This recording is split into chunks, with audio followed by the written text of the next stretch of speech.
What's going on, everyone? This is Dom, and today we're talking about the LG G8X and my experience with it lately. And this is probably one of the most boring and innovative phones of 2019, and I'll explain that in a second. So by itself, the LG G8X is kind of like the poster child for reference smartphone designs in 2019. Inside and out, we have glass on metal, we have the Snapdragon 855, there's 6 gigabytes of RAM, a 4,000 milliamp hour battery, we have a wide angle lens in the back, it's just got the works, what you would expect out of a smartphone in 2019. And that's pretty much where the excitement ends with the LG G8X. But for $699, you don't only get this little slab of glass and metal, you get this case which actually adds some pretty cool functionality. So this is where the foldable and most innovative part of this smartphone comes from. We have a dual display that we can actually turn on here, and boom, lights up just like that. So we have two displays now to work with, which kind of makes this a very exciting phone to think about. Like I said, for that price point, you are getting the displays, both of them, with the phone. You're getting the case and the phone. I know that's a little confusing, but I think it's pretty awesome, and I think that this is probably a better take on a foldable smartphone, at least until durability and technology gets better, because we've seen like having an all like seamless display smartphone is pretty cool, or essentially a foldable tablet, I would like to call it. I think that's pretty awesome, but the way that those have been implemented, it just leaves a lot of room for error and a lot of room for things to go wrong with one seamless plastic display that can be scratched easily, that can, things can get caught underneath it, and there's just all kinds of problems that can happen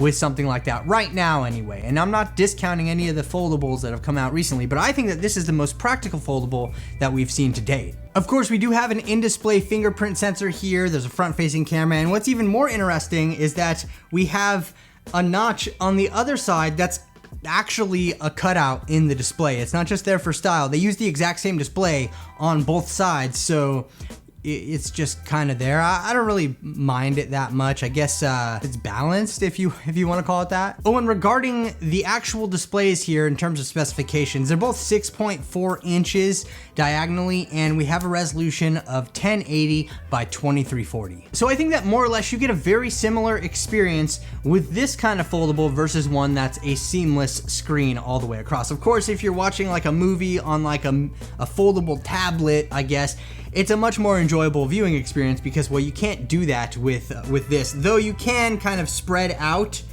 Chrome across the whole display. You can make it actually go to wide view, and I can scroll through a website across both of them, which I don't think is very practical. I don't recommend doing that, but I think that for most of the use cases, i.e. multitasking, that you would use a foldable smartphone for, this one hits the nail on the head. Now, this isn't LG's first attempt with a foldable device like this. It's actually their first attempt in the US launching something like this, and I think they hit the price point exactly right, because ain't no one gonna buy the LG G8X if it were just the phone without this cool little case. Now, with this smartphone, you can actually run two apps side by side, both doing different things. I have the camera open over here, I have Chrome open on the other side, and it works very flawlessly. And it's cool because you can even swap sides between the two. There's a little menu button in here that'll allow you to swap the sides. It'll allow you to switch the main to the second display and vice versa. And like I said, there is a wide mode for Chrome. You can kind of expand the website across the whole thing,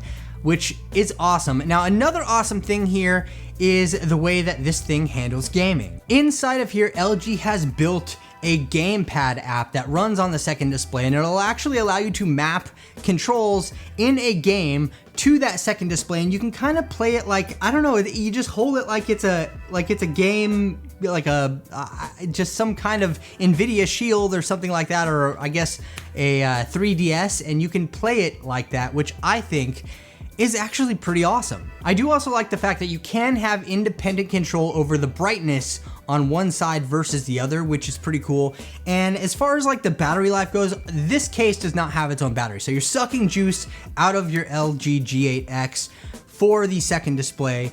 They say it only takes about 15 to 20% of the battery from the LG G8X. And actually using this all day, I never really had a problem. Like, I don't know if I was going as hardcore with the multitasking on both displays as some people might, but I think I was giving it some strenuous testing over the time I was using this thing. And I mean, realistically, I could go to bed with still about 20% battery life left. I really do think though that the multitasking capabilities here are pretty awesome because it gives you what you want out of a foldable smartphone. And I would definitely call this a foldable device, at least with the case on here, because, well, it folds. And so that definitely makes it what it is. It's 2 screens.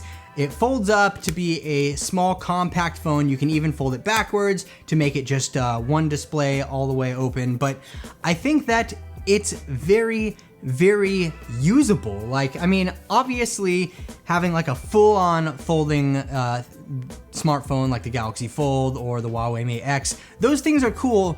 But I think that we've seen realistically how future-proof these actual devices that they're making today are going to be, because, well, there's just been a lot of problems. And this thing, while it's kind of like 2 smartphones taped together, is way more future-proof in my opinion because, well, okay, let's say this display breaks. Okay, yeah, you could get that display fixed or buy another case, or, you know, if you just don't want all that bulk, you do have your plain Jane LG G8X that you can pop out of the case and use for what you'd like. I will tell you though, this right here, this package is the LG that I love. The LG that's definitely taking things a step further, doing their own play on a foldable smartphone and doing it right in my opinion. I mean, like I said, it's not a full screen foldable display, but I think that there are a lot of problems that come along with that, at least right now at this moment in time. And I think that this kind of stuff